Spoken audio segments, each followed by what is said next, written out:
This is my Datsun. It's a 76 Datsun 280Z. It has a 01 LS1 in it. But today I'm going to be changing my outer and inner tie rods on my Datsun. And I ordered these offline. I think it's called like Z-Car or something like that offline. The inner tie rod was like 80 some bucks, and I got this from the outer tie rod from O'Reilly's for like, I think it was like 25 bucks.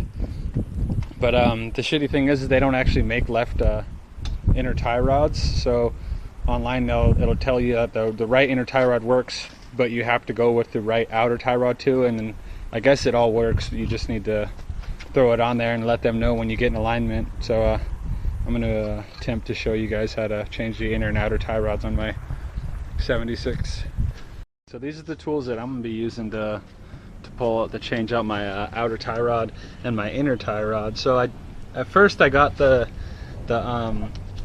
what's it called, the inner tie rod removal tool from O'Reilly's and all that stuff, but it doesn't work on this model because these tie rods are so old. The inner tie rods, the ones that O'Reilly's are made for, is ones like these. So I ended up having to use, I didn't have the right wrench, so I have a 12-inch crescent wrench here that'll fit around this nut on the backside here that needs to be broken loose.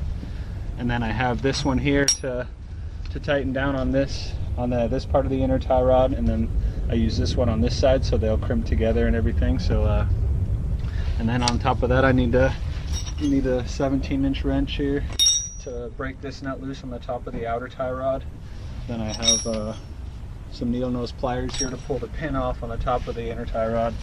And then I have, you can use a flathead. This was a flathead obviously, but I broke it. And you're gonna need this to bust the OEM inner tie rod loose. So you're gonna back this nut off first, and then you're gonna use this, and then you're gonna use a hammer to pop that off, like to where you'd like it to be. You can screw this little bolt off the top here. These are aftermarket boots. They just came, here I'll show you. They came with a bushing kit that I had. You get the tie rod up in there, you just tighten this this top bolt. It's a 17. Tighten it down just enough to get the cotter pin through it. There'll be a little hole in this this bolt on or this nut on the top side, whatever the heck you want to call it. But you just slide it in through like so. Take your pliers here, and you just bend one up. Grab the bottom one if you can. And then you can tighten this thing down here. I don't have the right what's it called size, the right wrench size, so I'm gonna go ahead and just tighten it down with this.